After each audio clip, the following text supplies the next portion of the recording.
L'entrepreneuriat n'est pas un long fleuve tranquille. Lorsqu'on est en train de cheminer dans son chemin, ce n'est pas tout le monde qui doit nous accompagner. Surtout lorsqu'on est débutant. Je précise sur le fait que nous soyons débutants tout simplement parce que il y a encore beaucoup d'ignorance due au manque d'expérience. Maintenant, ceux-là qui ne sont pas censés nous accompagner ou encore nous soutenir, nous épauler, nous apporter de l'aide, ça ne signifie pas que cette personne ne nous aime pas. Non, il s'agit d'une vision. Une vision qu'on n'attribue pas à qui que ce soit. C'est une vision que un être humain normalement constitué se lève et décide d'arborer la casquette de la dite vision pour la suivre. Je fais cette précision parce que c'est tellement difficile. J'ai dit au départ que c'était pas un long fleuve tranquille. Je préfère me arrêter en disant que c'est difficile. Et parce que c'est difficile, on peut compter au bout des doigts des personnes qui aiment les choses difficiles. On est dans 1% des entrepreneurs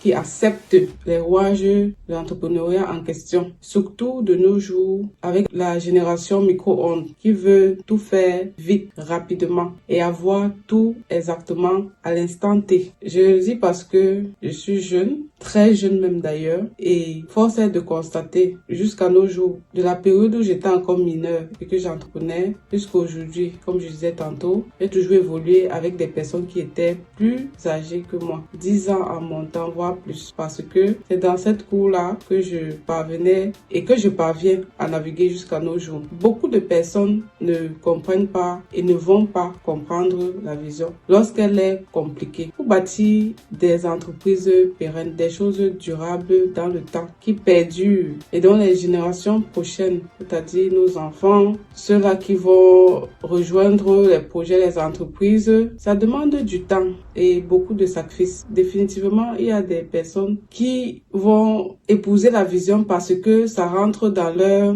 objectifs, ça rentre dans leurs besoins, mais il y en a d'autres qui ne vont pas tout comprendre où on est en train d'aller lorsque ça va commencer à être difficile. Je prends un cas par exemple. Lorsqu'on lance les projets, les membres de notre famille ou encore nos amis ne sont généralement pas les premières personnes qui nous soutiennent, qui achètent nos produits et qui recommandent. Or, lorsqu'on va dans les pages des stars pour naviguer, pour regarder ce qu'ils sont en train de faire et on se rend compte qu'ils sont toujours les premiers à mettre les cœurs, les likes, commenter, partager, même jusqu'à sur leur statut, alors que les stars en question ne les connaissent même pas. C'est tout simplement parce que, voilà, ils nous connaissent, ils connaissent comment on a évolué, d'autres nous ont vu même naître et ce qu'on est en train de faire est inédit pour eux, ils ne comprennent pas la chose, ça ne veut pas simplement dire qu'ils ne nous aiment pas ou alors rien du tout. Et ça c'est difficile, c'est un choc surtout pour certaines personnes qui pensaient que leurs premiers followers, leur premier soutien devait être leurs proches, les personnes qui les connaissent. C'est une erreur très grave à éviter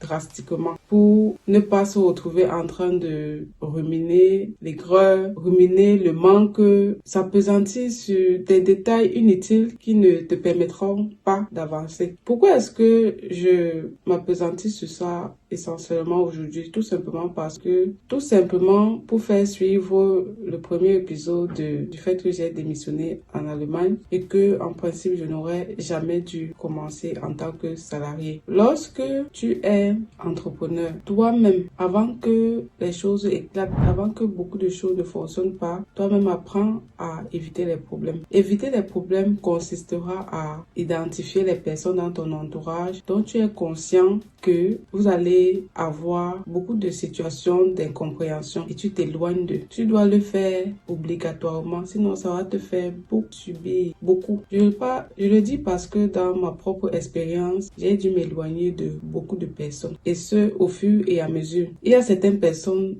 avec lesquelles j'aurais dû faire le tri très tôt, vraiment très tôt, et je l'ai pas fait. Ça nous a conduit à beaucoup de situations compliquées et j'ai dû m'éloigner. J'ai dû m'éloigner avec des maux de tête, oui. Parce que très souvent, lorsqu'on en vient à s'expliquer, répéter une fois, ça donne des maux de tête. Et moi, personnellement, de nos jours, s'il y a une seule chose que je recherche plus que tout, c'est la tranquillité d'esprit, paix du cœur. Tu te diras que c'est une contradiction du fait que l'entrepreneuriat, ce sont les montagnes russes, un véritable séisme. Mais comme je l'ai dit dans ma précédente vidéo, premier épisode bien entendu, je me sens tellement bien. Il y a des secousses violentes, il y a du tsunami d'amis, mais je me sens bien parce que avant d'en arriver là, j'ai pris le temps de faire le tri, de nettoyage. Toute l'année 2025, avant d'arriver au 30 novembre, j'ai nettoyé drastiquement. Et la plupart, c'était mes pots parce qu'il faut savoir, parce que je l'ai déjà dit plusieurs fois sur cette chaîne, j'ai pas beaucoup d'amis. Je prends toujours la quantité que je peux parce que pour moi, je prends au sérieux tout ce qui est important dans la vie. Et l'amitié, c'est quelque chose qui est important dans la vie. Ça veut dire, si je suis ton ami, je te considère comme mon ami et que tu m'appelles à 3 heures du matin, je viendrai. Et c'est vice versa. Si on n'est pas tous alignés, eh bien, il n'y a pas lieu d'être amis. C'est pareil avec les partenaires, etc. Donc, à un moment donné, je me suis rendu compte qu'il n'y avait pas de réciprocité, on ne se comprenait pas. Je reconnais mes torts par ailleurs, je ne suis pas en train de me victimiser sur quoi que ce soit. Je sais que certaines personnes aussi se sont éloignées de moi, tout simplement parce que je n'étais pas disponible. D'ailleurs, j'étais très indisponible, je l'avais dit. Après, le temps de s'expliquer tout le temps à répétition, c'est fatigant pour certaines personnes. On n'a pas les mêmes backgrounds, on vient des éducations différentes, voire des pays différents, on voit les choses différemment et voilà. À un moment donné, si les gens ne se supportent pas, ils vont se séparer. La séparation, ce n'est pas juste une affaire de mariage.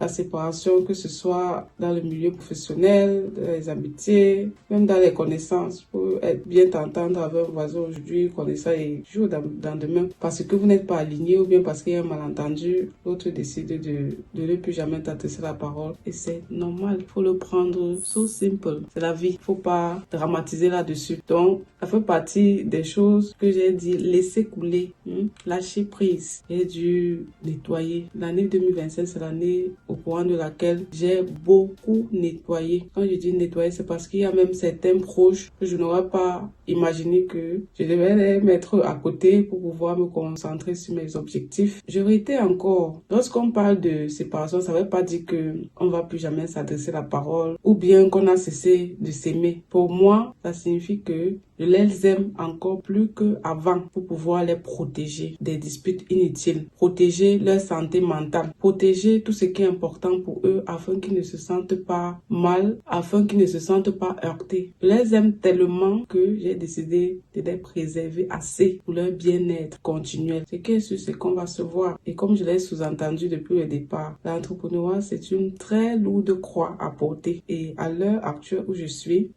suis admirative de tous ceux-là qui m'entourent aujourd'hui, qui ont décidé de rester. Et dans la continuité, je ne ferai pas beaucoup appel aux nouvelles personnes. Je le dis, je ne ferai pas beaucoup appel tout simplement parce que on fait du networking lorsqu'on fait des voyages d'affaires, on participe à des forums internationaux, des foires, mais toujours est-il que à mon niveau, au stade où je suis, je fais un tri drastique. Je fais un filtre. Donc, avant de choisir les personnes que je vais ajouter dans mon carnet d'adresses, dans mes contacts, c'est avec beaucoup de minutie. C'est très important. Et pour le reste, ceux-là qui vont par exemple, tomber sur mes vidéos, tomber sur mes profils sur les réseaux sociaux et les explorer. Constater que mes contenus créent un écho particulier dans leur subconscient, dans leur tête et décider de me contacter afin que nous puissions cheminer ensemble. C'est ok, c'est naturel même par-dessus tout. Et je trouve également que c'est la meilleure façon de fonctionner car il faut que des personnes vous aiment suffisamment pour accepter de souffrir à vos côtés, ne sachant pas si demain vos sacrifices payeront définitivement. C'est pour ça que au travers de cette vidéo, je vais même encore remercier les membres de ma famille, mes amis, mes partenaires, les connaissances qui sont restés parce qu'ils ne sont pas nombreux. Ils ne sont pas nombreux. C'est pas, personne n'aime souffrir. Tout le monde aime le bien-être. C'est pas donné de choisir de souffrir aux côtés d'une personne qui n'est pas disponible, auprès de qui on doit toujours beaucoup travailler, beaucoup cogiter. Moi-même, très souvent, je suis à bout. Je me dis, waouh, c'est quoi la suite? Mais la vision est grande et on doit coûte que vaille la porter. Et là, ici au sommet, parce que nous sommes des pionniers. Quand quand je dis nous sommes les pionniers, je fais allusion à moi et aux 3 générations que je suis en train de bâtir. Donc ça veut dire que je suis en quelque sorte cette personne qui doit beaucoup se sacrifier afin que les autres travaillent moins, qu'ils puissent continuer aisément le travail que j'ai eu à faire. Et comme vous le savez tous, que ceux-là qui suivent cette chaîne et qui vont adhérer, ce sont des personnes qui ont une grande vision et des objectifs énormes dans la vie, majoritairement des entrepreneurs. Et ils savent ce que c'est que cette trajectoire. Donc, pour clôturer, je te dirais de choisir la solitude. J'en ai déjà parlé plusieurs fois sur cette chaîne. Ça va te protéger de beaucoup de choses, t'éviter plein de problèmes, surtout les attentes. On se voit à la prochaine vidéo. Ciao!